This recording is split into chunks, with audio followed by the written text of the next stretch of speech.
welcome to another exciting episode of Mama's Nest, the show that's specially prepared for all you new moms, expecting moms, even experienced moms. This is the show that teaches you everything you need to know about childcare and motherhood. My name is Fome Ejumudo, your host for the show. Mama's Nest is proudly powered by Cousins Baby, makers of child skincare products to support moms on their motherhood journey. Mom, you can do this.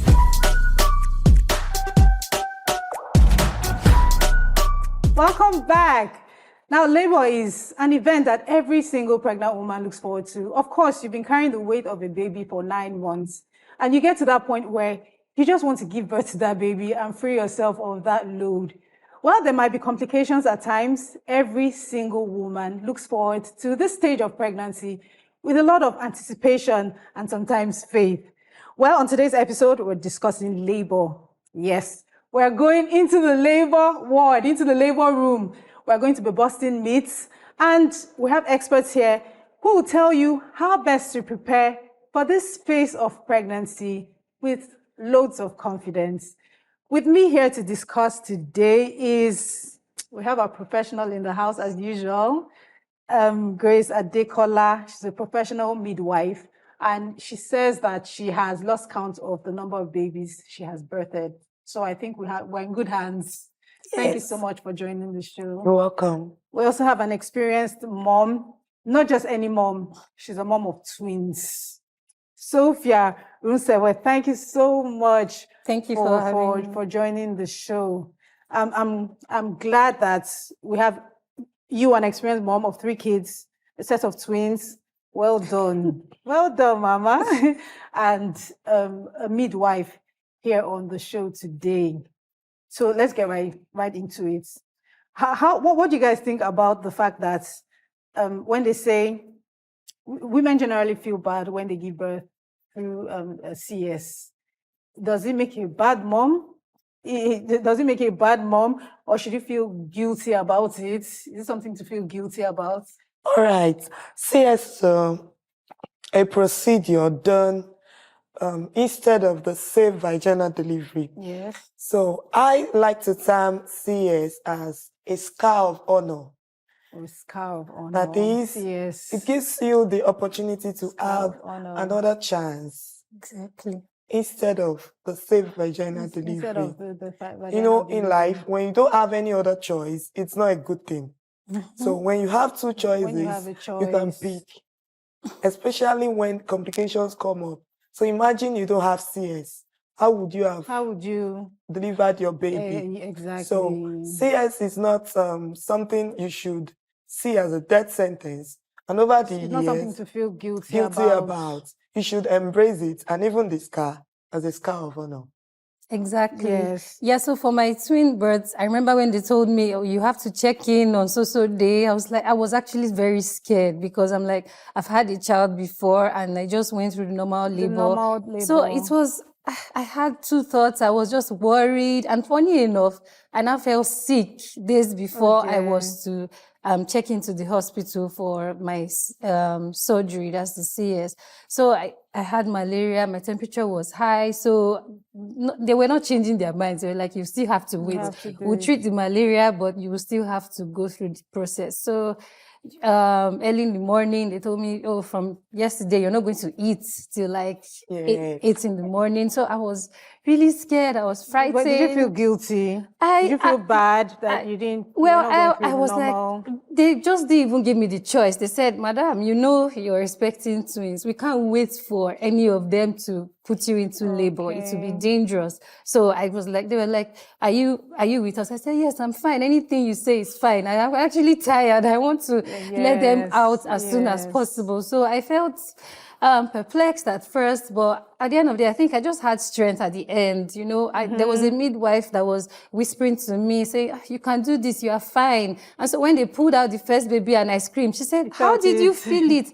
I was like, I felt it. Of course you will feel it. She was like, I thought we gave this woman a video. Why is she still? I said, I felt it. When they pulled the second one, you feel it. It's like a what just force. happened? So they showed me, this is twin 1, this is twin 2. And I felt happy because really, I could have imagined if I had to go through the the labor I double experienced labor for, process it wouldn't have been for the easy. So I twins. think those in charge, they do all their best to ensure that you're previously, fine. in time past, people see CS as a death sentence, and there are lots of Some people even pray that even when the doctor says you have to do CS, they go back home, they go to meet their pastor and start fasting and praying that they want to do. Yeah, there was someone crying when they were attending to me, when they told her, Madam, it's not negotiable, you have to. Dear. So she was it's not a misconception about it, even from your family members, because we have this cultural belief that when you go through CS, then you're not a strong woman. Exactly. Yeah. So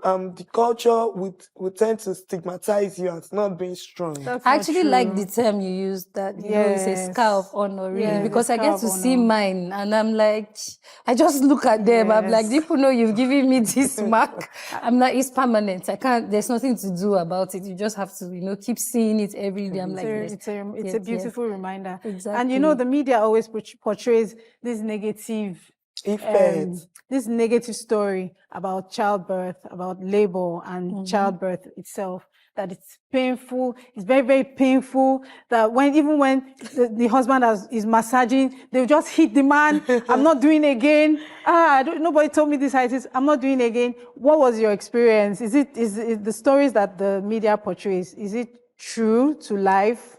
Oh, well, especially when I watch movies, after I, experienced labor the first time, I was like, it's not like this, actually. It's not like that. Yes, because I felt like I wanted to use the toilets. Yes. So I kept running and my mom was like, are you going to, don't do that. Don't You're do going that. to push out Exactly. the baby's head. I was still laughing. That was like 4:45 p.m. And then around 5, I started crying. I knew that something was wrong. Yes. So I laid down in the car. We even had to go through BRT lane. And when he got stuck driving, I think a BRT packed. And I was like, I will hit you. You have to move out of this place. So I was just about to slap him. I think the VRT moved. So we got to the hospital and we're trying to run up. This was like maybe past 7:30. Okay. And they said, you're in labor. She's already like 7 cm dilated. Wow. So I was still shouting. I said, let me run out of this place. They said, no, come back. You must sit down here. So after a while, I think 9:30, 9:45 p.m., just say, okay, it's time. Let's take you into the yours was fast. As a first-time mother. But I saw someone in the ward who stayed there for like 12 hours and they said, there's not, we can't do anything anymore. You need to go for some surgery. Can even take up to like 2 to 3 days. I don't understand. That why pain should is a woman terrible, be because we have different stages in labor.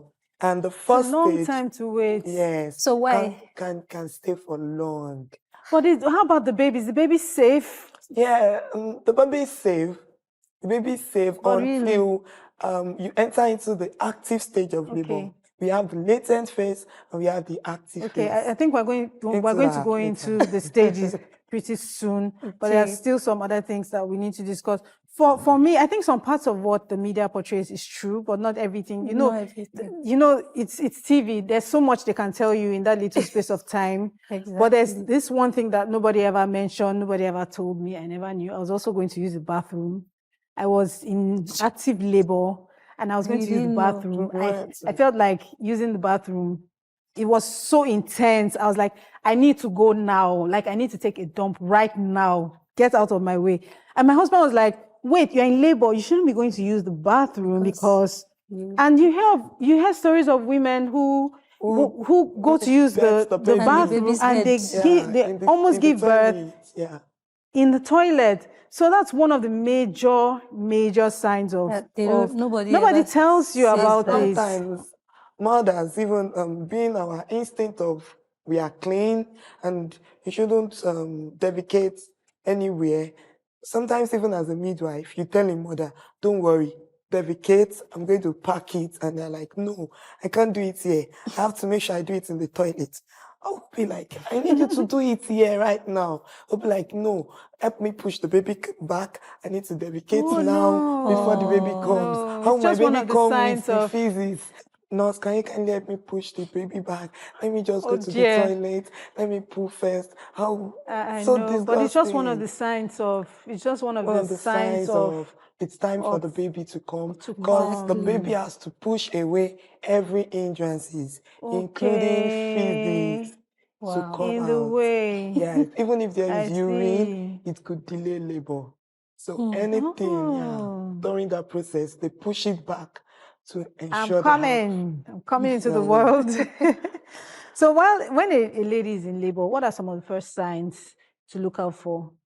Okay, so when a woman is in labor, it differs with individuals. Exactly. Some people start with fever and chills. Oh, really? Yeah, some people start with being aggressive, cranky, uncomfortable. But clinically, the three major signs to check out for is contraction.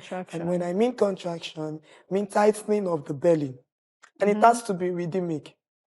Okay. And timely, I think. Yeah. With certain So I think we'll still later talk about true labor and forced labor. Okay. But contraction is one of the first signs of labor. The second one is rupture of your membrane.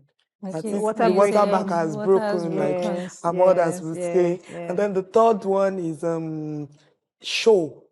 We call it show. Show means the mucus and the blood stain together.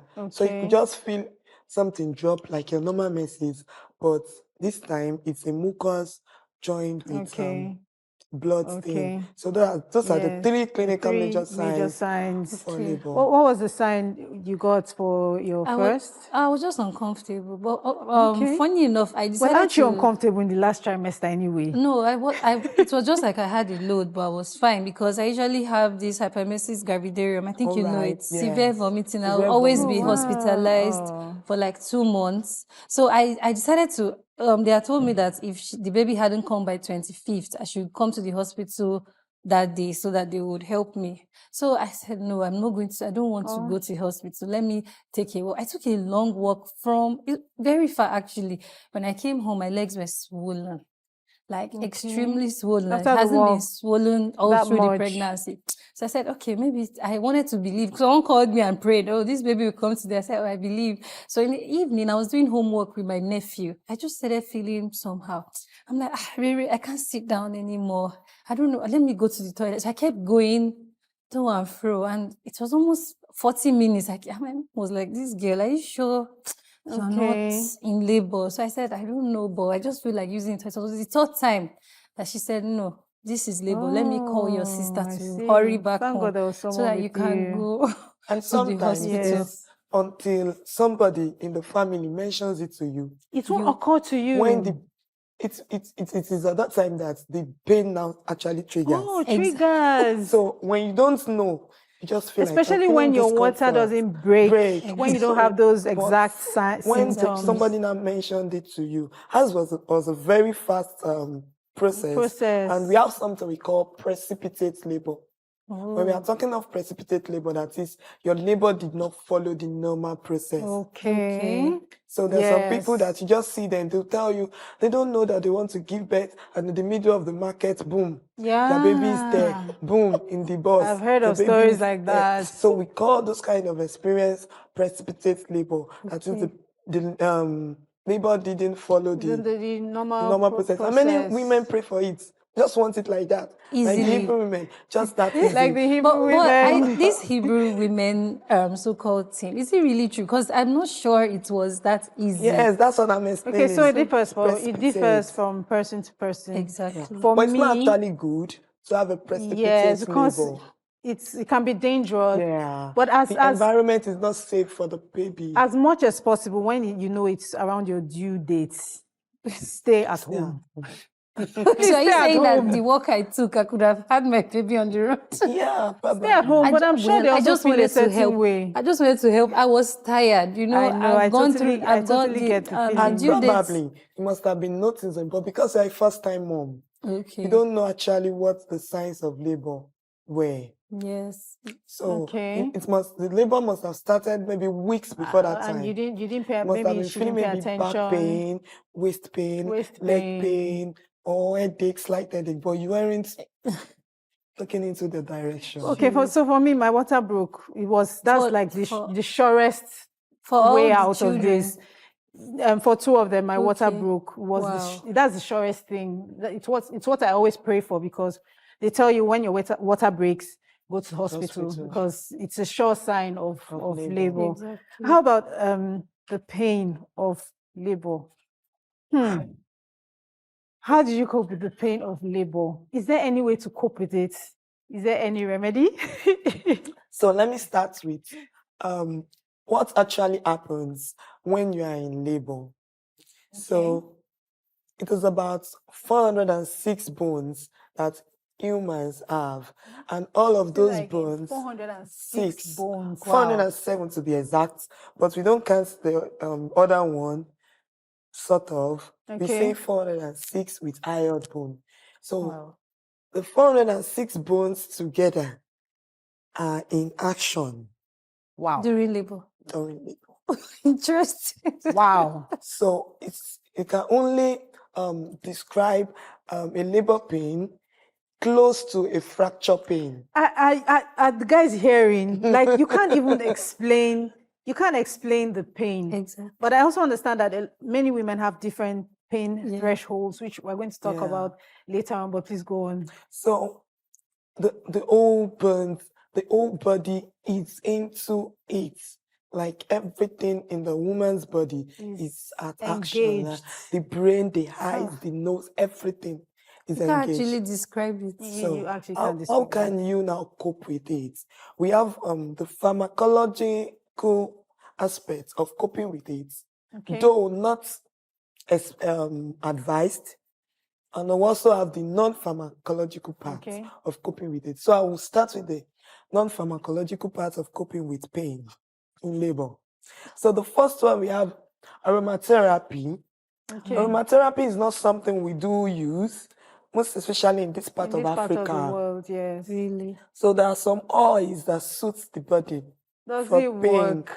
It doesn't work, but it's just like... It just suits and maybe gives a little bit of comfort. So to rub, to massage, and most especially, one thing that helps more is the presence of a support person.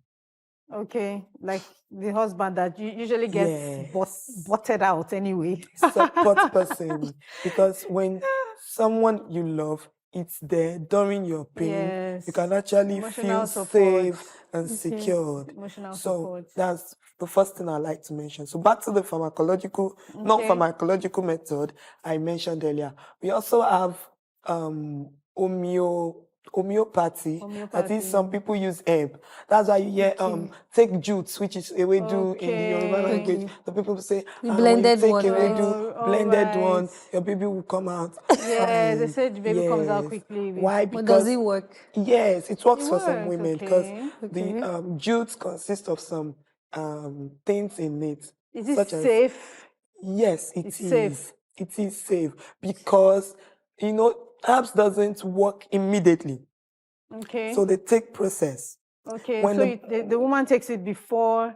Yes. The uterus, you cannot bombard the uterus with contractions. It will burst. Really? So you have to, the contraction has to come steadily. Oh, I see what you mean. At intervals. So when you take the jute gives the oxytocin effect little by little. It will add to the one that the body is producing itself. So you are bombarding yourself with the stress. You just want the baby out. You are trying to make the labor faster. To make the labor faster. Wow. So that's the homeopathy. We also have the music therapy. Some women like to listen to music. Why some will tell you, nurse, if you talk, I will slap you. I know. Nurse, I mean you. If you just get say violent. They don't want to see anybody around. They don't want to hear anything. Some just like the environment cool. So I just feel some are shouting. You just give it to her and she wants it. Yeah, when the pain got worse for me, I actually stood up with the drip stand to run out of the ward. So they had to catch, like, where are you running to? I said, lie down. I was like, I can't take this anymore. Just remove this baby. I'm tired, please. So I was screaming, and they were two midwives, so they were like trying, and there were other people that were. Yeah, so going back to the pharmacological take aspect. A quick break. Well, like, this topic is really, really close to my heart, but we need to go on a quick break. We need to go on a quick break, and we'll continue with that thought where you stop right there.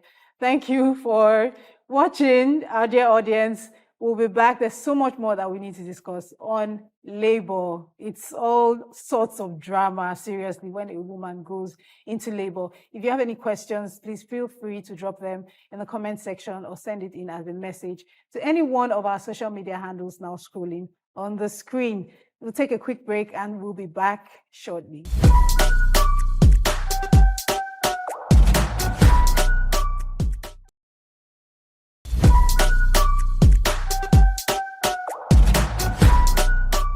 Welcome back. It's still Mama's Nest, proudly powered by Cousins Baby, makers of child skincare products to support moms on their motherhood journey. Before we went on the break, we were talking about labor. What are some of the signs and the symptoms of early labor? But there's so much that we need to discuss about labor. And before we went on the break also, you were trying to explain how to cope with labor. But I also want to ask you, Sophia, what were some of the ways that you coped with the pain? Was it intense? Is there any way to describe it? Was it like needles were, thousands of needles were pricking you on the inside? Is there any way at all to describe it? Yeah, so when it started, I noticed I couldn't sit anymore. So, and then when my husband arrived, so I laid down at the back of the car. At a point, I'll sit up again. At a point, I'll lay down. I'll just try to breathe, actually. I'll breathe out. The pain will, start all over again. I'll just keep moving, breathing, telling myself, you'll be fine, because we had to go all the way from Surulere to Bagada. That's where the hospital was. So I even hoped that we would not get into traffic. So that's why we had to use the BRT lane. So on getting to the hospital, after they had, helped me break my water, because they actually assisted since I was already 7 cm. So they were like, they just need a little time for me to be fully dilated. So at the point where I tried to run off with the drip stand, I went back, I'll sit down, I'll lay down, I just kept changing my position to help me cope with the pain until they said, okay, you can come in. So I actually tried to sleep, but it wasn't working, because at a point I'll feel it again and I'll start screaming, help me, can you give me something to stop this pain? So I remember vividly shouting and screaming at the nurse, can you do something? They said, no, we don't give anything. We don't give anything. You need to feel this pain. I'm like, oh my God. I'll be crying and I'll be hearing him telling me, don't worry, you'll be fine, because he didn't let him get into the ward where I was.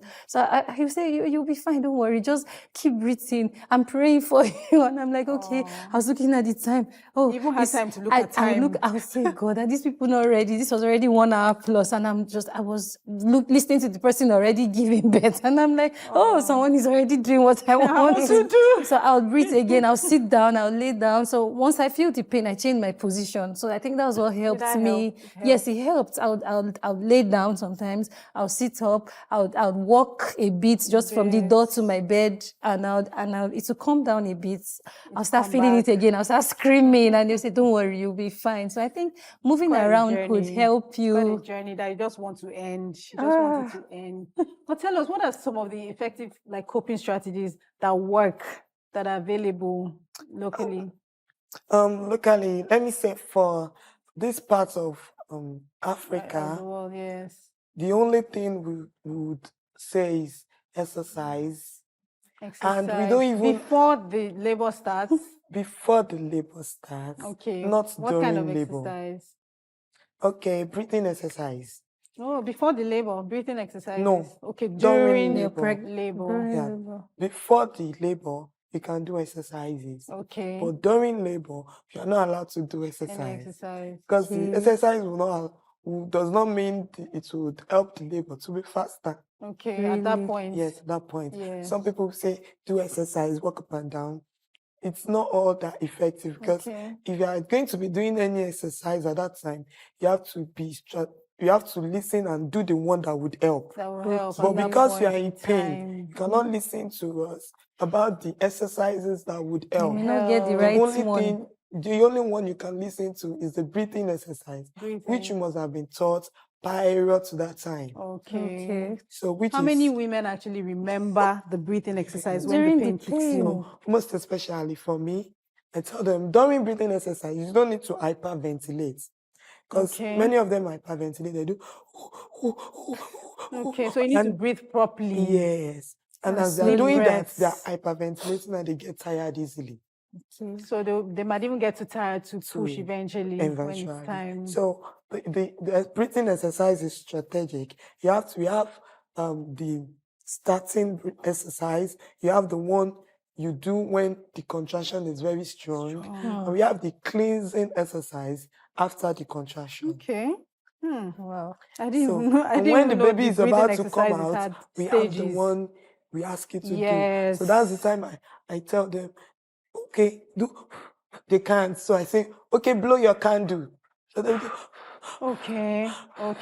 That's for when the baby is about. But how come we attend antenatals and we don't? Many of these things. I didn't know breathing exercises had different stages. Yes, recently there's been a whole lot of development in our antenatal clinics now.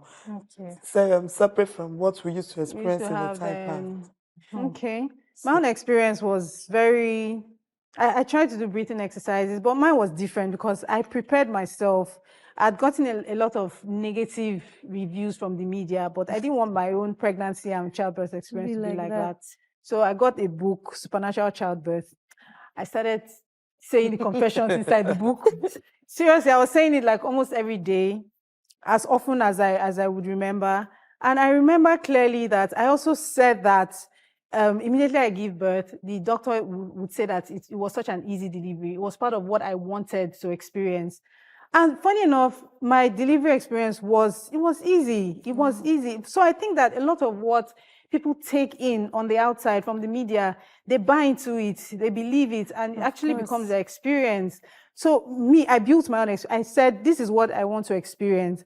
And so it was quite easy. My water broke. I went to the hospital and then the pains kicked in and I just kept breathing. I did not shout. Some people say I have a high threshold for pain, but I didn't shout, I didn't scream, I didn't hit my husband or beat him up or anything like that. So, and when it was time for the baby to actually come out, that's when you feel like you want to take a dump, that intense feeling like times, I don't know, 1,000 or 2,000 of what you would normally feel. You cannot stop it. You cannot stop it. And you obviously don't want to make a mess where you are. So you are rushing to the bathroom. I want to take a dump, but no, that's not a dump coming. That's the baby's head that you're feeling. And to be honest, it was my husband that saved the day because he was like, no, you are in labor. You shouldn't go to the bathroom in case you actually end up giving birth in the toilet. And then they called the nurses. They were not even ready for me because they felt, oh, maybe she's going to stay here for a while. So it took me roughly about 6 hours or so. I did the breathing exercises. And in fact, you're going to teach us the breathing exercises. And when they told me to bear down, you also touch a little bit on that. I pushed, and then they were like, no, that's not the way you push. So it was like I did a rehearsal push, and then I burst out laughing. Like I was there giving birth. I actually laughed. And then when they told me to bear down again, I gave it like all the force in the whole world that I could muster was what I gave it. And then that was it. So I think my story just points to the fact that your experience doesn't have to be like the other person that was really, really terrible, and you can create your own experience as much as possible and as much as you believe. So you were also talking about the breathing exercises. Okay. Can you take us through that a little? So, I'll just come to a level where everybody would understand. Yes. You don't need to bombard us with the reasons and everything. Okay. So the first breathing exercise is when the contraction is about to start. When you notice that the contraction is about to start, you're taking a deep breath. and you release slowly. Yes, I do know that relaxing also has a lot to do with the pains that a woman feels. Because something else I read in that book is the fact that when you are in pain, your tummy, the whole area is actually contracting, like it's tightening up.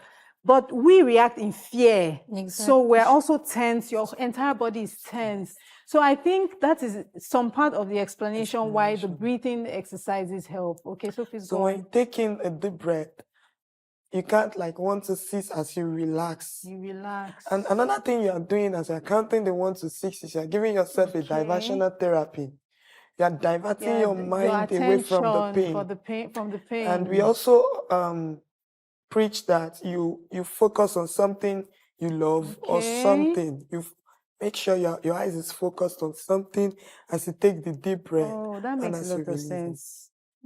Yes. That makes a lot of sense. So that's for when the contraction. Okay. So, but when the contraction is intense, and you can no longer see anything again, you just do the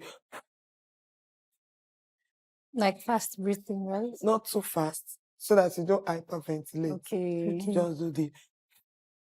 All right. And then when it has gone again, you take the long breath again, and you.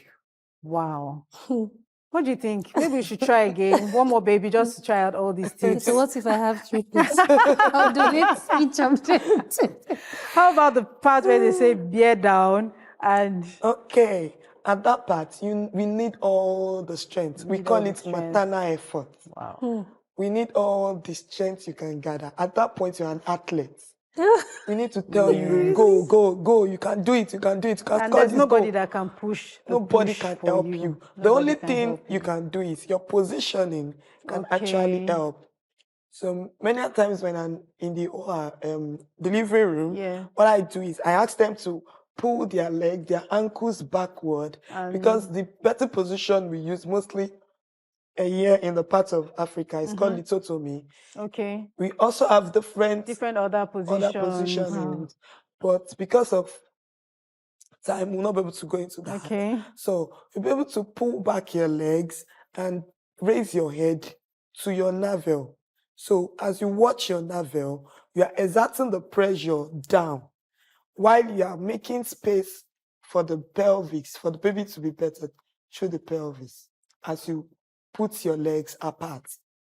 So that's why they will ask you to hold your ankle, spread them apart so that you have a free way for the baby. Actually, and when you are lifting your head, you are exerting pressure. Also exerting pressure. When you want to push, when you want to bear down, you bear down in a way that you sustain the push. You don't push and stop midway. Rehearsal you push. Like your life depends on everything. You actually feel all your energies. Yes. And what? How come we obey? Most of us obeyed the midwife saying push, and we still get tears. Like my tear was terrible. I don't think you can determine that the tear. What determines the tear is we have what we call the power, the passage, and the passenger. The power, the passage, and the passenger. No, the baby. The 3 P's. So when you're talking about the power, you're talking about the energy that the woman is using and the contraction that is coming. Some contractions are crazy. Yes, that's true. So we actually combine the push with when you feel that contraction and the really intense one, then they tell you. Then the passenger. If the passenger's head is big. If your baby is big. Everywhere it's another issue. Another thing is the passage. Some babies actually come with moderate small heads, but the passenger, the outlet is small. And as a midwife, you are all not always ready to give an episiotomy. When I mean episiotomy, we are not always ready sometimes to cut you. Give a little cut. So we always want you to do it yourself. So, especially for first timers, they always have a perineal tear. We always having mistakes. Because you will not position yourself. Madam, don't lift your boat. They don't used to hear word. The boat will always be on the air. We are like you're catching the baby midway. They are more in pain than listening to anything. And then the baby comes out. So let's quickly talk about the different stages of pregnancy. As a woman in labor, I bet you I really don't care about the different stages when I'm in pain. They're not noticeable anymore. But can you just walk us through them so at least we have some knowledge of that? Okay. The more the pain, the more the baby comes closer. Okay. So at 2 cm, some others will be saying, I'm almost dead. You have not started. Hey. You have not started. But it's not always the case. Yeah. For some people that have menstrual cramps, maybe when they were single, they can still know how to manage with 2 centimeter dilated because they have been having menstrual pain. Menstrual pain is just like a centimeter dilation of the cervix. Okay. So because the cervix is the gate that leads to the uterus. The cervix is different from the vagina. Okay. So the cervix is what determines when the baby comes. All right. So now that you are 2 cm, that is only one finger can be accommodated. So at that point, the pain is still mild. And even the contraction that comes and the woman might be shouting and cursing. That's why we tell them that, madam, you've not started. So, and shouting will not say this pain should stop. So it's better you gather in your mind. What can you do? Nobody can help you. It's great. We need to go on a break. Hold that thought and we'll continue from where you stopped. We're going on a quick break, but don't forget that you can ask any questions, leave them as comments, or send us messages to any one of our social media handles now scrolling on your screen. Mama's Nest is proudly powered by Cussons Baby, makers of child skincare products to support moms on their motherhood journey. We'll see you in a bit.